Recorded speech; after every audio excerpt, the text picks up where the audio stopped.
ইসলামী আন্দোলনের জন্য দরজা খোলা বলে জানিয়েছে জামায়াতে ইসলামী। তবে বাংলাদেশ খেলাফত মজলিস বলছে আসন সমঝোতার আর কোনো সুযোগ নেই।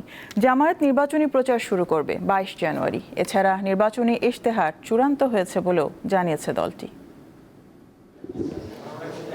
নির্বাচন ও সমসাময়িক নানা ইস্যুতে শনিবার সকালে রাজধানীর মগবাজারে জামায়াতের কেন্দ্রীয় কার্যালয়ে বৈঠকে বসে জামায়াতের সর্বোচ্চ ফোরাম নির্বাহী পরিষদ। এ সময় নির্বাচন ইশতেহার ও জোটে নানা বিষয় নিয়ে আলোচনা হয়।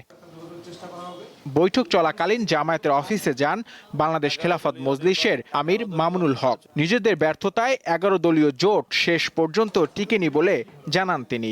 যে বক্তব্যটা আমির জামাতের পক্ষ থেকে এসেছে সেই বক্তব্যের মূল অর্থ হলো যেই প্রক্রিয়ার মধ্য দিয়ে বর্তমানে বাংলাদেশ চলছে, যেই প্রক্রিয়ার মধ্য দিয়ে নির্বাচন হচ্ছে, যেই প্রক্রিয়ার মধ্য দিয়ে এখন সাংবিধানিক যে বাধ্যবাধকতার মধ্য দিয়ে আমাদেরকে রাজনীতির ধাপে ধাপে অগ্রসর হতে হচ্ছে, এই প্রক্রিয়ার মধ্য দিয়ে এক দফায় হঠাৎ করেই একসাথে একদিনেই ইসলামী শরিয়ার পরিপূর্ণ আইন বাস্তবায়ন করা সম্ভব না।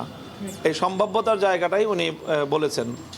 আমি মনে করি এতটুকুই। কাজেই কোনো কথার মধ্যে এখানে কন্ট্রাডিকশন আমি দেখছি না খুব একটা। আমরা কারো ষড়যন্ত্রের এটাকে কৌশল মনে করছি না। আমরা মনে করছি যে এটা আমাদের ব্যর্থতা যে আমরা সকলে মিলিত হয়ে থাকতে পারলাম না। রাজনীতিতে শেষ বলে কিছু নেই জানিয়ে তিনি বলেন, ভেঙে পড়া সমঝোতা 12 ফেব্রুয়ারির আগে ঠিক হতে পারে, তবে আসন নিয়ে সমঝোতার সুযোগ নেই। এই 19 তারিখের আগে এখন আর অন্য কোনো কিছুর এই মুহূর্তে সম্ভাবনা দেখছি না।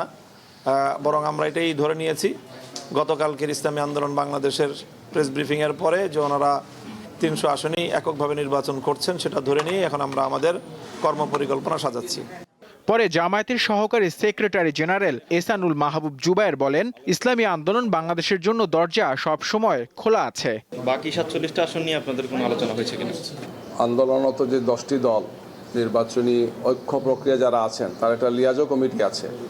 সেই লিয়াজো কমিটি এই বিষয়ে দায়িত্বপ্রাপ্ত, ওনারা আলোচনা করে প্রয়োজনীয় সিদ্ধান্তগুলো বা তাদের প্রস্তাবনাগুলো শীর্ষ নেতৃবৃন্দকে জানাবেন, তারপরে সিদ্ধান্ত হবে।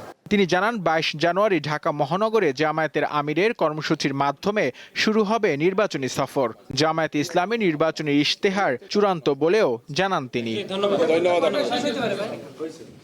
নূর আলম, দীপ্ত সংবাদ, ঢাকা।